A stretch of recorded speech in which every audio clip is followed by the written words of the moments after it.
The Ascension of Isaiah, written sometime in the 2nd century, gives us a mixed bag of both the early beliefs as well as the later Galilean tradition. It is a document that has been heavily edited over time, but astonishingly, the basic idea of what some of the early Christians believed is still present, side by side with the contradicting later embellishments.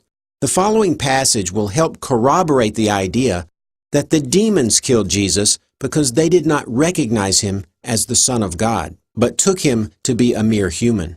We'll also gain a clue as to where this death took place, why Jesus had to physically die, and most importantly, whether Jesus was born as a human on earth or merely transformed his appearance into the shape of a human. To help set up the context, an angel is doing the speaking here and is explaining the details of Jesus' death to Isaiah. The Lord will descend into the world in the last days, he who is to be called Christ after he has descended and become like you in form, and they will think that he is flesh and a man. And the God of that world will stretch out his hand against the sun, and they will lay their hands upon him and hang him upon a tree, not knowing who he is. And thus his descent, as you will see, will be concealed from the heavens, so that it will not be known who he is.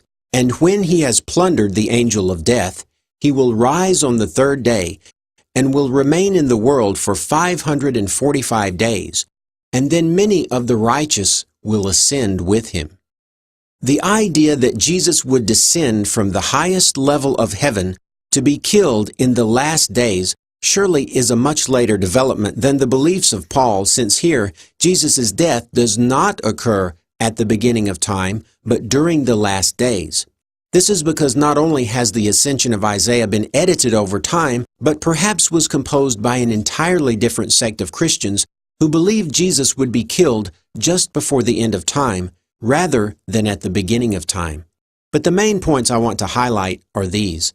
First, we can see that Jesus' death was necessary for a reason not usually known. It is true that his death was a form of payment for the sins of mankind, but he also had to die in order that he might be translated into Sheol, the place where all the dead resided, and actually steal back or plunder the dead from the angel of death, Samael, in his stronghold, a sort of espionage double-agent motif.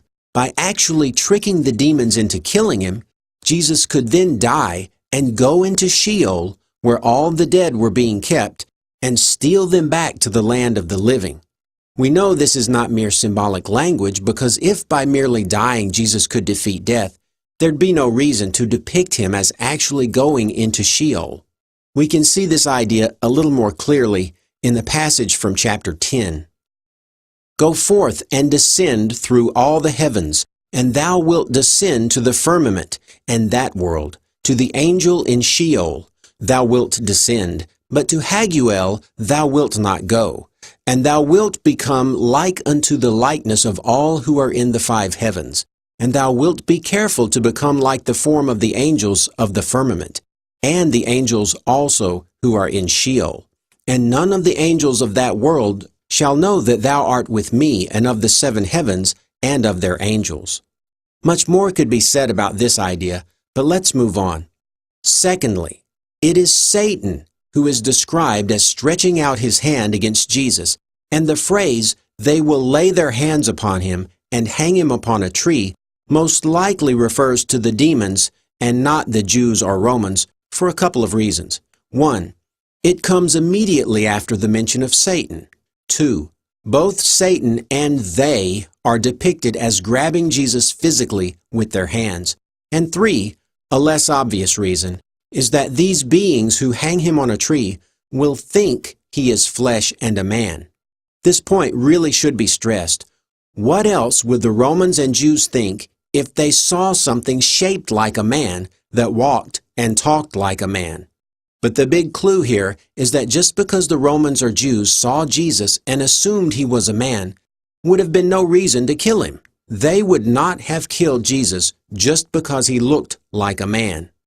But the demons would have no reason not to kill a mere man who they found inside their stomping ground, and would never have killed Jesus if he had not disguised himself in the shape of a man. These demons who kill Jesus do so because they do not recognize him as the Son of God and think he is just a normal man that they can kill.